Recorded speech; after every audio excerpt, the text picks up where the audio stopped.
video wil ek vir jou om jou skoen aan te trek. En die feit van die saak is, kyk, ek beklemtoon ek is nou 4 weke na die operasie, so my mobiliteit is baie beter as wat dit was.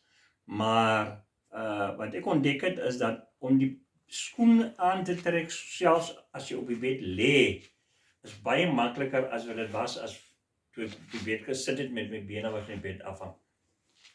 Natuurlijk sorg jy dat die skoen heeltemal oop is daarvoor. En dan jou tangetjie is natuurlijk ook baie belangrik, want dit is verskriklik groot hulpmiddel. Ek het ontdek dat as jy dit op die leende posisie gebruik, dan hoef jy nie daai plastiek soort van 'n shoe, ek dink met 'n shoe heel te gebruik nie. Jy kan nie die ding gebruik. Al wat jy doen is, jy sit mos nou maar die skoentjie in, en dan gebruik jy die tangetjie hier agter.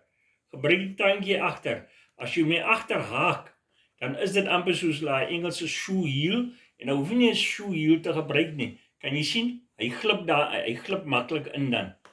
Trek hom, en hy glip in jou hakes in, die belangrikste is in, en daar gaan jy. Ek het mobiliteit, so ek kan nou verder trek en so aan, en dan is jou skoen aan. En daar is geen probleem nie. Natuurlijk die nie geaffekteerde been, al wat jy doen, wees jy so.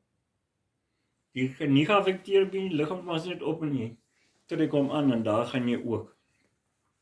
En dan, uit die aard van die saak, kom jy hier en dan maak jy dit vas, die skoene vas. Om die skoen uit te trek is ons maar ook net so maklik. Jy maak dit los en dan gebruik jy hierdie kant en trek jy hom net uit daar so. En druk jy hom net af. Soos jy dan ook wil hê. Thank you very much for watching this video. We love constructive comments and criticism. Please like and share this video and please subscribe.